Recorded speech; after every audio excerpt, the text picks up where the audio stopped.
नमस्कार, मैं शिवानी रतूड़ी आर्यव्रत टाइम्स में आपका स्वागत करती हूँ।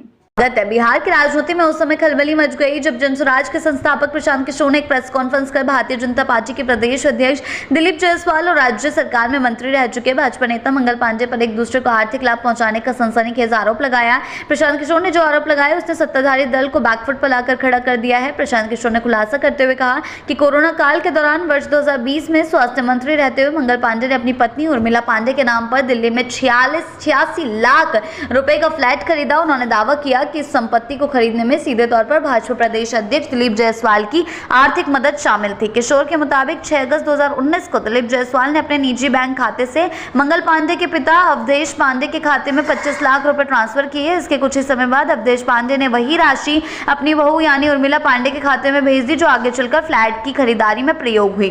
प्रशांत किशोर यही नहीं रुके, उन्होंने आरोप लगाया कि इस फेवर के एवज में मंगल पांडे ने मंत्री रहते हुए किशनगंज स्थित एक मेडिकल कॉलेज को डीम्ड यूनिवर्सिटी का दर्जा दिलाने में मदद की, जिससे जायसवाल की बड़ी हिस्सेदारी है।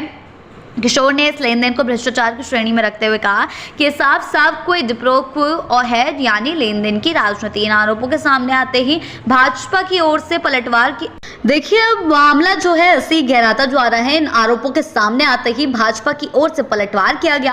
भाजपा नेता नीरज कुमार ने इन सभी आरोपों को खारिज करते हुए कहा कि प्रशांत किशोर ने केवल सनसनी फैलाने के लिए ये बातें कही है जिनका कोई कानूनी या तथ्यात्मक आधार नहीं है।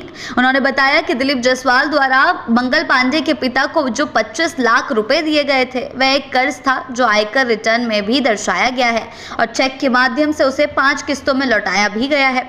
नीरज कुमार ने कहा कि अगर एक मंत्री के पिता को मित्रों से कर्ज लेना पड़े तो उस मंत्री पर भ्रष्टाचार का आरोप लगाना न केवल हास्यास्पद है बल्कि शर्मनाक भी है। उन्होंने तीखा प्रहार करते हुए कहा कि प्रशांत किशोर बिहार की जनता को मूर्ख समझते हैं या खुद को बहुत होशियार, लेकिन भाजपा के कार्यकर्ता और नेता तथ्यों के साथ राजनीति करते हैं, झूठे आरोपों के साथ नहीं।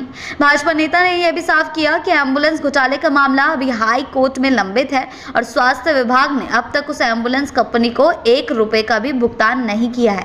साथ ही डीम्ड यूनिवर्सिटी का दर्जा देने में स्वास्थ्य विभाग की कोई भूमिका नहीं होती। ऐसे में पैसा लेकर दर्जा दिलाने की बात पूरी तरह से झूठ और प्रोपेगेंडा है। इस पूरे घटनाक्रम में बिहार की राजनीति में एक नया मोड़ लिया दिया है। एक और जहां प्रशांत किशोर ने खुद को एक सिस्टम क्लीनर के रूप में पेश किया है, वहीं दूसरी ओर भाजपा ने इस हमले को राजनीतिक स्टंट और तथ्यों से परे बताया है। सवाल अब यह है कि क्या प्रशांत किशोर अपने दावों को दस्तावेजों के जरिए साबित करेंगे या ये पूरा मामला मीडिया ट्रायल तक ही सीमित रह जाएगा। आम जनता और राजनीतिक पर्यवेक्षक इस पूरे मामले पर नजर बनाए हुए हैं। यदि आरोपों में कुछ सच्चाई निकलती है तो यह भाजपा के लिए एक बड़ा झटका साबित हो सकता है। वहीं अगर ये आरोप खोखले साबित होते हैं तो प्रशांत किशोर की विश्वसनीयता पर भी सवाल उठना तय है। एक बात साफ है कि बिहार की राजनीति में ये तूफान थमने वाला नहीं। ऐसी ही अपडेट्स के लिए जुड़े रहें आर्यव्रत टाइम्स के साथ ही चैनल को सब्सक्राइब करना ना भूलें और हमारी फेसबुक और वेबसाइट के साथ भी जरूर जुड़ें।